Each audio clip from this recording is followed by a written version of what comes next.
New guys going to be playing it for the first time. It's kind of, we've had a group that's seen it a few. Like last year, that whole group played against them for two previous years. That was the third time in a row. So this group right here is just a lot of first timers. How much does the middle of your line cause you some sleeplessness? Just Well, with the situation with Corey and Luther. I feel good. I feel good about those other guys. I do. We can't afford to get anybody else hurt right now. But I think Corey's going to be ready to go. And Luther's we'll get out of him what we can. And see what we got right now. But I think Nigel will do a good job. Woody Barron's had a really good week of practice, and Ricky Walker's done a nice job, which I think. I think he's going to be a heck of a player. He just hasn't had many snaps right now, period, in three weeks of the season. But I'm excited about his future. So he's got to grow up, in a hurry when it's all said and done with this game. I know Luther didn't do a whole lot yesterday. Was he out there today doing Yeah, he was out there. Yeah, he did. He was out there doing quite a bit of stuff, So just kind of see where he is with that. And we'll talk to him tonight and tomorrow, see how he feels. And, we'll keep our fingers crossed. But, you've talked about in the past that the dive play to you is one of the more important things. I imagine those two defensive tackles are really important for. Yeah, they are. And those guys, Luther and Derek, kind of own the middle. In that line last year. You got to be physical at the point of attack. They give you some big splits. We like to use some quickness sometimes to maybe take some gaps here or there and. But some of that comes with experience too a little bit, and we'll just see. Like I said, the guys have worked very hard. I think our scout team has done a good job, in preparing us. That's a big part of preparing for this offense. Is we go full speed. We chop. We're throwing out in the perimeter. So we're expecting to be that stuff. So we just tell our kids that this is a middle drill all week long, and we got to play it that way. So our scout team kids have done a good job, and and I think it's to play to the speed of it. It's still hard to simulate all the way around, but we're doing as close as we can. It seems like this was always a game where Jack would have 17, 18 tackles. Yeah. I don't know how much Chase has played in any of these games in the past against No. him. How do you think he's prepared? I think he's done a good job. Him and Matua Block. I keep talking about him. Chase has really played well. He's playing his best football, obviously, and Andrew's a guy that keeps getting better. I like how he's practicing. I'd like to have been able to get him in some games a little bit. It just hasn't worked out. But, Chase is, I think he understands he's been here long enough and seen it and practiced it and repped it that he knows what's the expectations of the Mike backer in this game. And it's going to be a, physical contest. He's going to need some big boy pads, when it's all said and done. How's their quarterback different this year? Is he kind of the same guy? No, he's not. They run their offense, but I tell you what, this guy is. He may be the fastest kid they've had, and he's not the biggest. They've had, but he's probably the fastest. He's a guy that can take it the distance, with the ball in his hand anytime. And just got a lot of respect for him. He's an explosive kid. He really is. He's a legit speed guy. He's the fastest kid we've seen at that spot.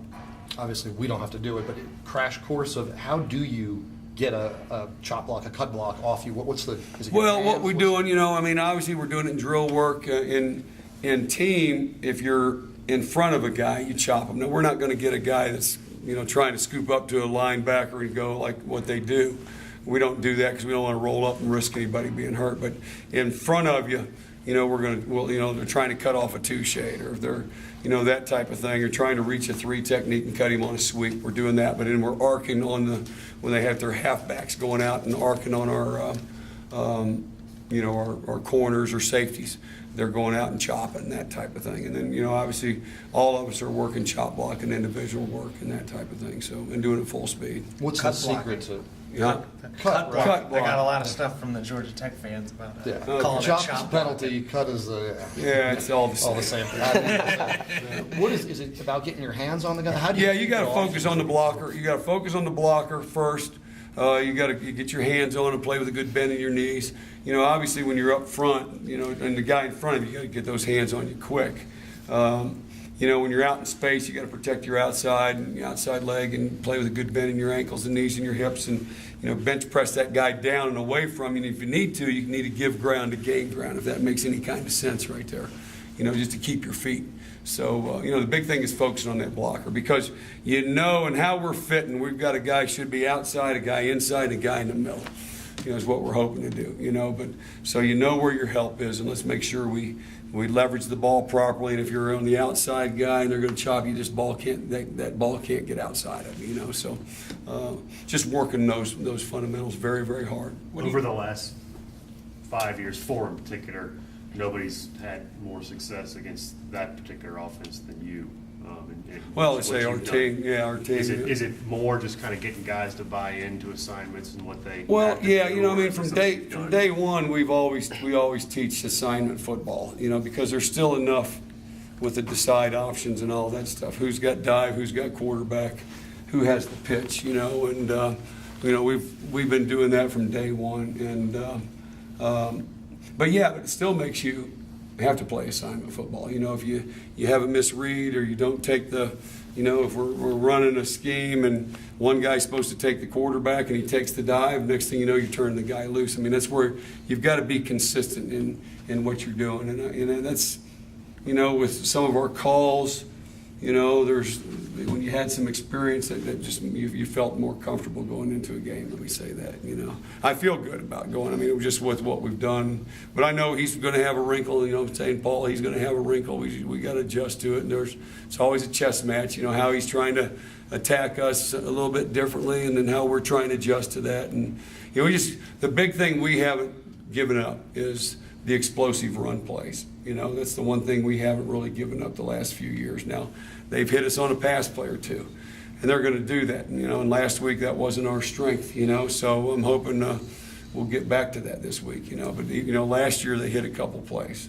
And that got them in position. I mean, we played great football, and you know, a couple pass plays got them in position, you know, and we've got to eliminate those plays. Talking to the cornerbacks yesterday, it seemed like they thought that last week's game was sort of a blip on the radar in terms of how they performed. Do you feel that same way? I hope so. You know, I mean, we've been too good and consistent with that group over the years, you know, and you know, so you know, Brandon Faison's still probably not full speed. It looks that way to me, and he'll probably tell you he's trying his best, and you know, still, you know, probably not full speed. A lot of rust, you know, still, you know, but.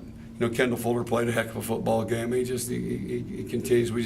We've got to be consistent right there at that, you know, that other spot right now. You know, guys playing on their toes and playing the right techniques, and you know, it makes it a lot easier than opposed to playing on your heels. And you know, and that's kind of what a couple of guys did the other day that hurt us in, you know, some passing game right there. So, but you know, you're always working at. And I tell you, you know, they did a great job. You know, their 4 wides is more of a, you know, a horizontal stretch, and you know, we were going to make him have to throw it with people in his duress, you know, and he just threw it up, you know, and they threw a great deep ball the other day, you know, and then one kid caught about half of his balls, you know, or half the yardage, and you know, big kid that had some good timing and stuff, you know, so.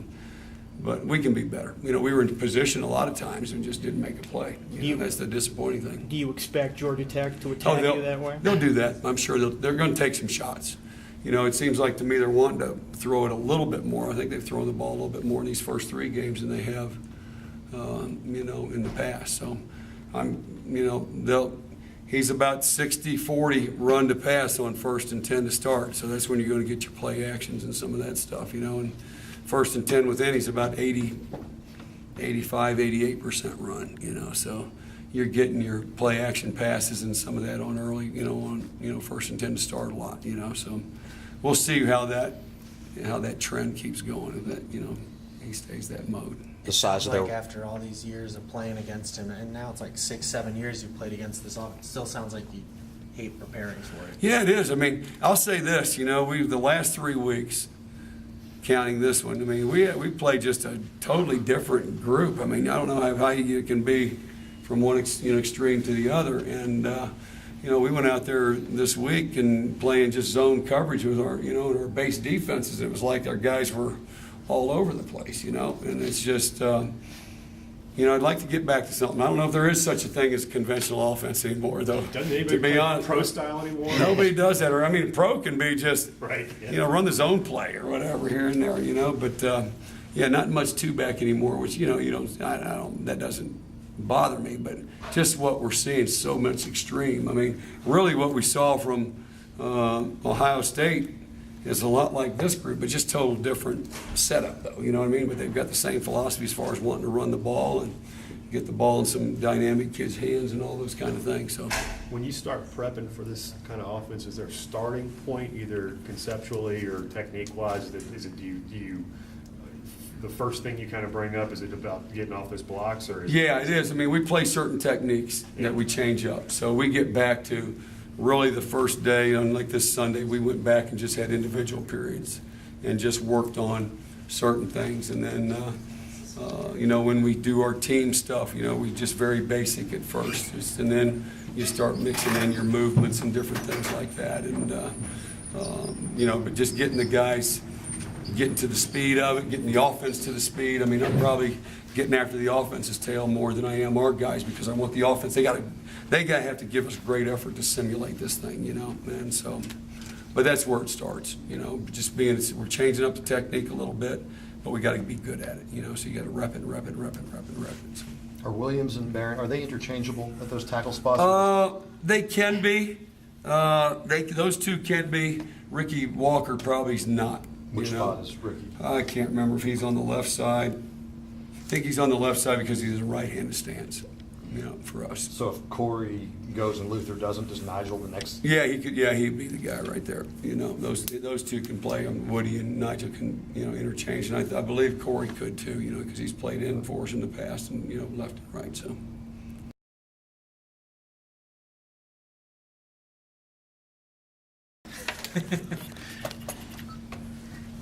Is the baby letting you sleep? Or you never home? I haven't seen a lot of her. Yeah. Tough time of year for Yeah, that. it is, no question. Can you just start by giving us the overview scouting report of that Georgia Tech defense? What do they look like?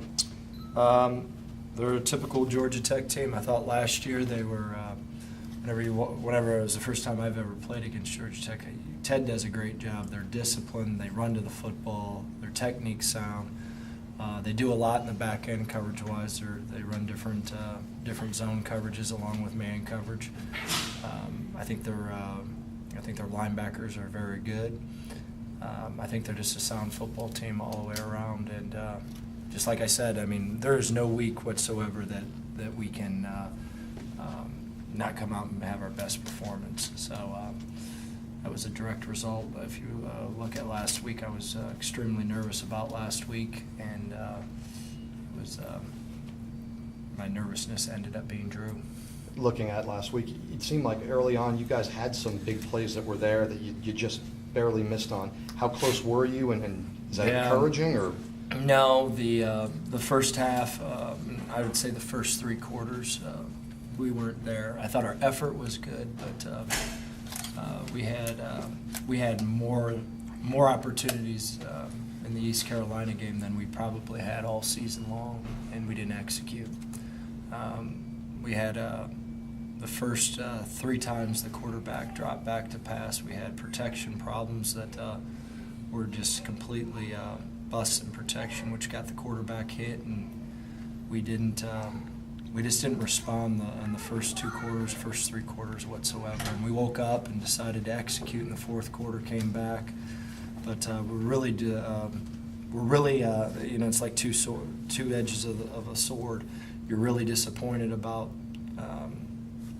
your inability to execute in the first 3 quarters, but then you're really proud of the guys about how they got their stuff together and didn't quit and fought and tied it up at the end. But the moral of the story is that we have to go out, and every day we got to consistently do it, and that's not what occurred last Saturday. Frank Beamer talked about, I think he talked about on the radio, you mentioned it today on the teleconference about Brewer maybe was not, his dropbacks weren't correct or something along those lines. He didn't push the pocket as well as he has in these past 2 games. You got to push the pocket, and he didn't. And at times, that put the tackle in some bad situations. The first 2 games, he was completely on rhythm, completely on timing, weaving himself from receiver to receiver, and that didn't occur until the later half of the game in the East Carolina game. That's critical. Spacing, timing, rhythm, depth of drop, pushing the pocket, weaving from receiver to receiver, decisiveness. That's crucial, and I think he'll do a good job with that this Saturday. It was a good. No loss is good, but it was a good learning experience for him about how critical timing and rhythm needs to be. When you lose a guy like Stanford, who obviously had a pretty good spring in terms of just overall performance and leadership, how do you sort of fill that void at the receiver spots right now? You got a lot of youth out there right now, and that's good because that youth is talented, but that youth needs to grow up faster and faster and faster and quicker and quicker and quicker. We'll obviously, I think Josh is a very, very good player, and he'll be missed, and he'll be missed for sure. There's no question about that. So we just got to get these young guys out there, and they've got a lot of reps so far, but obviously the more they're in there, the more they're going to learn, and the better they're going to be with time. Are you surprised how much you've gone to Isaiah and Cam in this last game? I mean, No, I think they're really talented guys, and they're guys right now that you go, they're making some great plays for you, and then at times they're driving you absolutely bad. It's just typical freshman stuff. I mean, this is week 3 for these guys, going on week 4 playing Division I football. But I'm really proud of those guys. They've got a ton on their shoulders. We're asking them to do a lot, and they've handled it well. And at times they make freshman mistakes, which drive you nuts. You wish they were 20-year-old, 21-year-old guys, but they're 18, and you want to push them farther along. But considering that they've only played 3 college games, they're way ahead, and they're way above a so-called freshman, in my opinion. You've talked a lot about how much Malik means to this offense. How much do you need him out there this week? I think I think Ryan Malik, from day one, from the time we walked in, is an important guy. I think he brings toughness to our team. He's really a smart football player that does things right. Very few times he'd ever make a mistake mentally. He's an important aspect of the team, and we'll see where that goes. He practiced today? Oh yeah, yes he did. Is that encouraging? Yeah, it's very encouraging. So. What about Calvin? I saw he was in blue the other day. Yeah, he's back. So we expect to see Calvin play this week.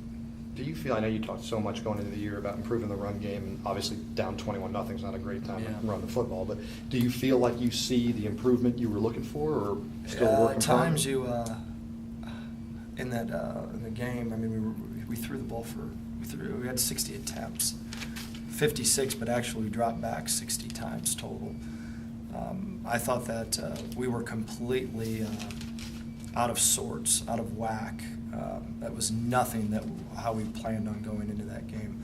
We planned on going on that game, opening it up with a quick game throw, and moving into a run, and then coming back with another drop back pass, and then control the football, run the football. We want to be 50-50, and anytime that we were just completely out of sorts. I mean, we're throwing the ball 60 times. We don't want to do that whatsoever. We want to throw the ball 35, 40, run the ball 45 times, run the ball 40 times. So I don't think you can use last week at all as a measuring stick. We were mixing in the run to give Michael Brewer a break. So I think you'll see much more controlled offense. How about what you see in practice? Do you feel like you've made We're a improved. lot of progress? We're improved without a doubt. Are we to the level that we want? No. And I would say that collectively. I remember, I forget who asked the question, do you guys think you're where you want to be offensively after the Ohio State game? And I said, absolutely not. We're a group right now that can play with anyone, and then we're a group with anyone that can get beat by anyone right now. And it's consistency, it's day in and day out, knowing how to practice, learning how to be a championship team day in and day out, and we're working towards that. And it's went from very, very poor to better, and we're gonna get there one way or the other, somehow, some way. We're gonna get there. Is Trey to a point where he can figure in much yet? I hope so. I think he's improving every day. Just like I said, that's a guy that we think highly of as coaches. He exemplifies. I mean, he played in the special teams on Saturday, and I think he was the biggest cheerleader on the sideline whenever we tied that football game up. And I hope Trey gets back to where he needs to be because he stands for everything Virginia Tech stands for. So, hope so. Hope so. Thanks. Appreciate it. Thank you.